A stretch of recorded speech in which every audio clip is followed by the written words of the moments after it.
स्वागत है हमारे एक नए वीडियो में। तो दोस्तों आज के इस वीडियो में हम आपको बताने वाले हैं कि यदि आप भी किसी प्रकार का बिजनेस कर रहे हैं या कोई नया बिजनेस स्टार्ट करना चाहते हैं और यदि आप उस बिजनेस के लिए कोई लोन लेना चाहते हैं तो उस समय आपसे उद्यम रजिस्ट्रेशन सर्टिफिकेट मांगा जाता है। और यदि आप उद्यम रजिस्ट्रेशन सर्टिफिकेट देते हैं तो आपको काफी अच्छा लोन मिल जाता है किसी भी बैंक के द्वारा। और यदि आपके पास उद्यम रजिस्ट्रेशन सर्टिफिकेट नहीं होता है तो आपको बिजनेस करने के लिए कोई भी बड़ा अमाउंट का लोन नहीं मिल पाता है। तो आज के इस वीडियो में आपको यही बताएंगे कि यदि आप भी अपना उद्यम रजिस्ट्रेशन सर्टिफिकेट बनवाना चाहते हैं तो आप खुद से अपना उद्यम रजिस्ट्रेशन सर्टिफिकेट कैसे बना सकते हैं। वीडियो अगर आपको पसंद आए तो वीडियो को लाइक करें तथा चैनल को भी सब्सक्राइब जरूर कर लें ताकि इस प्रकार की जो भी जानकारी है वो आप तक सबसे पहले पहुंचती रहे। उद्यम रजिस्ट्रेशन करने के लिए सबसे पहले आपको इसके ऑफिशियल वेबसाइट पे आना है। इसके लिए आपको कोई भी ब्राउजर ओपन कर लेना है और यहाँ पे आपको टाइप करके लिख देना है उद्यम रजिस्ट्रेशन और इसके बाद आपको सर्च कर देना है। इसके बाद आपके सामने इस प्रकार का इंटरफेस देखने को मिल जाता है। यहाँ पर सबसे पहले आपको एक लिंक देखने को मिल जाता है उद्यम रजिस्ट्रेशन का, तो आपको इस वाले ऑप्शन पे क्लिक कर देना है। क्लिक करने के बाद आपके सामने उद्यम रजिस्ट्रेशन का जो ऑफिशियल वेबसाइट है वो इस प्रकार देखने को मिल जाता है। इसके बाद स्क्रॉल करके थोड़ा सा नीचे आएंगे। अब यहाँ पर नया रजिस्ट्रेशन करने के लिए सबसे पहले ही एक ऑप्शन देखने को मिल जाता है फॉर न्यू एंटरप्रेन्योर का, तो आपको इस वाले ऑप्शन पे क्लिक कर देना है। इसके बाद आपके सामने इसका जो रजिस्ट्रेशन फॉर्म है वो इस प्रकार देखने को मिल जाता है। अब यहाँ पर सबसे पहले आपका आधार नंबर मांगा जाता है,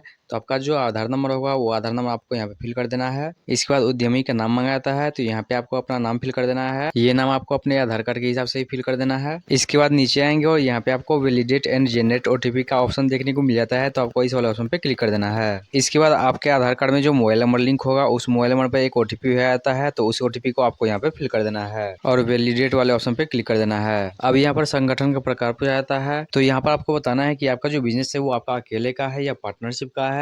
यदि आपका अकेले का है तो यहाँ पे आपको एकल स्वामित्व का एक ऑप्शन देखने को मिल जाता है, तो आपको इस वाले ऑप्शन को सिलेक्ट कर लेना है। और यदि आपका बिजनेस पार्टनरशिप में है तो यहाँ से आपको पार्टनरशिप वाले ऑप्शन को सिलेक्ट कर लेना है। इसके अलावा भी यहाँ पे कई सारा ऑप्शन दिया हुआ है, तो जिस भी टाइप का आपका बिजनेस है यहाँ से आपको उसको सिलेक्ट कर लेना है। इसके बाद पैन कार्ड का नंबर मांगा जाता है, तो यहाँ पे आपको अपने पैन कार्ड का नंबर फिल कर देना है। उसके बाद पेन होल्डर का नाम मांगा जाता है, तो यहाँ पे आपको अपना नाम फिल कर देना है। उसके बाद यहाँ पर डेट ऑफ बर्थ मांगा जाता है, तो आपका जो डेट ऑफ बर्थ होगा वो डेट ऑफ बर्थ आपको यहाँ पे फिल कर देना है। उसके बाद यहाँ से आपको कंसर्न दे देना है और पेन वैलिडेट वाले ऑप्शन को क्लिक कर देना है। इसके बाद आपके पेन का जो डिटेल है इस प्रकार वेरीफाई हो जाता है। अब यहाँ पर आपको एक ऑप्शन देखने को मिल जाता है कंटिन्यू का, तो आपको इस वाले ऑप्शन पे क्लिक कर देना है। इसके बाद यहाँ पर पूछा जाता है कि क्या आपने पिछले साल का जो आईटीआर है वो भरा हुआ था, तो यदि आपने आईटीआर भरा हुआ है तो ये ऑटोमेटिक सिलेक्ट रहता है और आपने कौन सा आईटीआर भरा हुआ है वो भी आपको यहाँ पे देखने को मिल जाता है। और यदि आपने आईटीआर नहीं भरा हुआ है तो सिंपली आपको नो वाले ऑप्शन को सिलेक्ट कर लेना है। इसके बाद यहाँ पर पूछा जाता है कि क्या आपका पास जीएसटी है, तो यदि आपका पास जीएसटी है तो यहाँ पे यस करना है, नहीं तो आपको नो वाले ऑप्शन को सिलेक्ट कर लेना है। इसके बाद नीचे आएंगे तो यहाँ पे आपको इंटरप्रीनियर का नाम पूछा जाता है, तो आपका जो नाम है वो नाम आपको यहाँ पे फिल कर देना है। उसके बाद यहाँ पर मोबाइल नंबर मांगा जाता है, तो यहाँ पे आपको अपना मोबाइल नंबर फिल कर देना है। उसके बाद यहाँ पर ईमेल आईडी फिल कर देंगे। उसके बाद स्क्रॉल करके थोड़ा सा नीचे आ जाना है।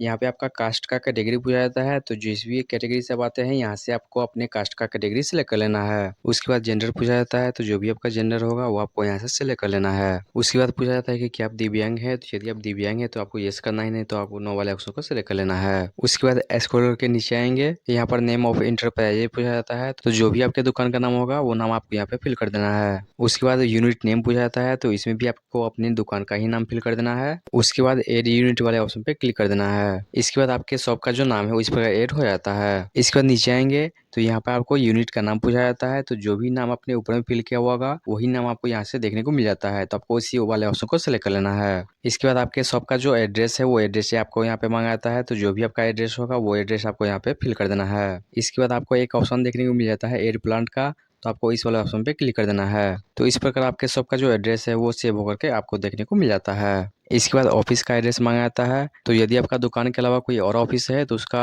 एड्रेस फिल कर देंगे, नहीं तो यहाँ पर भी आपको अपने दुकान का ही एड्रेस फिल कर देना है। इसके बाद लैटिट्यूड और लॉन्गिट्यूड मांगा जाता है, इसके लिए गेट लैटिट्यूड और लॉन्गिट्यूड वाले ऑप्शन पे क्लिक कर देना है। इसके बाद आपके सामने इस प्रकार मैप ओपन होकर के आता है, तो यहाँ से जूम इन करके आपका जो लोकेशन होगा उस लोकेशन को आपको यहाँ से टिक कर देना है। उसके बाद थोड़ा सा स्क्रॉल करेंगे और यहाँ पे आपको ओके वाला बटन पे क्लिक कर देना है, तो यहाँ पर आपका लैटिट्यूड और लॉन्गिट्यूड दोनों सिलेक्ट हो जाता है। मैंने अभी डेमो पर्पज से किसी भी लोकेशन को सिलेक्ट कर लिया है, आपको अपने हिसाब से आपका जो एड्रेस होगा उसको आपको सिलेक्ट कर लेना है। उसके बाद यहाँ पे पूछा जाता है कि क्या आप BIADA से जुड़े हुए हैं, तो आपको यस करना है, नहीं तो आपको नो वाले ऑप्शन को सिलेक्ट रहने देना है। इसके बाद पिछला UIN रजिस्ट्रेशन नंबर मांगा जाता है, तो इसमें आपको नो वाले ऑप्शन को सिलेक्ट रहने देना है। इसके बाद डेट ऑफ इनकॉर्पोरेशन मांगा जाता है, तो इसमें आपको कोई भी पिछला डेट सेलेक्ट कर लेना है। इसके बाद यहाँ पर पूछा जाता है कि क्या आपका बिजनेस पहले से ही चालू है या आपका नया बिजनेस है, तो यहाँ से आपको येस या नो में इसकी जानकारी दे देना है। इसके बाद यहाँ पे पूछा जाता है कि आपका दुकान कब से चल रहा है, तो यहाँ से आपको उस डेट को सिलेक्ट कर लेना है। इसके बाद बैंक का डिटेल मांगा जाता है, तो यहाँ पे आपको अपने बैंक का नाम लिख देना है। उसके बाद यहाँ पर आईएफएससी कोड फिल कर देना है। उसके बाद यहाँ पर आपके बैंक अकाउंट का जो नंबर होगा वो नंबर आपको यहाँ पे फिल कर देना है। इसके बाद पूछा जाता है कि आपका जो बिजनेस है उसमें आप कोई सामान बनाते हैं, तो आपको मैन्युफैक्चरिंग वाले ऑप्शन को सिलेक्ट कर लेना है। और यदि आप कोई सामान को थोक में लाते हैं और उसको रिटेल में सेल कर देते हैं, जैसे कि आपका कोई किराना का दुकान है या दवा दुकान है या कपड़ा का दुकान है,